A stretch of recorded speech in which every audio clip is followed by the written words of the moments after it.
सस शीर्षक तिरंगा रंग में होली, भारत मैया संग खेली।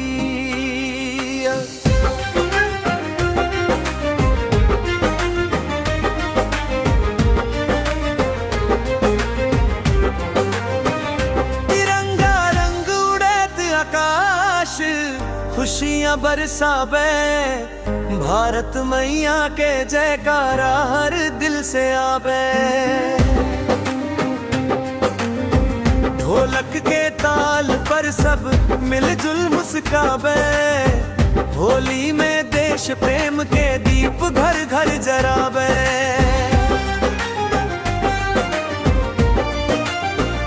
केसरिया शौर्य के गाथा, वीरन के कहानी, सीमा पर जे जागत रहे आई से चैन निशानी। होली में उनका नाम ले सब करे बखानी, देश खातिर न्योछावर जीवन ओ वीर जवानी। सफेद रंग शांति के संदेश दुनिया तक जाए, भारत भूमि के प्यार सिखावे सबके अपनाए। नफरत सब धोके आज प्रेम रंग लगाए, होली में भाईचारा के दीप हर दिल में समाए। हरियर रंग खुशहाली के खेत खलिहन हंसे, मेहनत करे किसान हमर सोना धरती बसे। होकर पसीना के कदर करे हर जन मन रसे, होली में धन्यवाद दे गीत खुशी के कसे।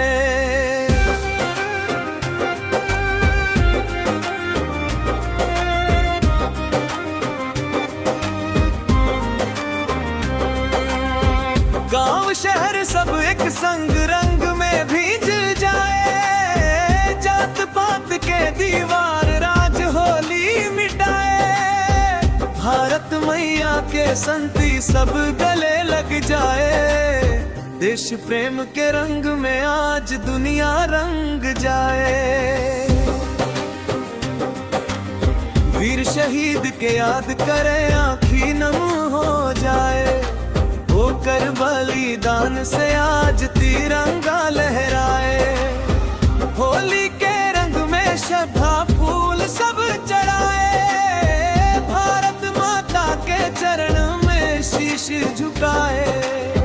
ढोल मंजीरा बाजे जोर गीत देश के गावे, नाचेगा बच्चा बूढ़ खुशियां मनावे।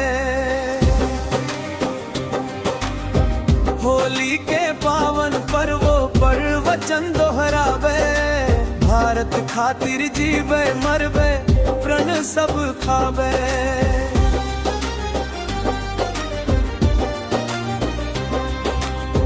गंगा जमुना के पावन धारा प्रेम बहावे, भारत के संस्कृति सभ्यता दुनिया सराहे।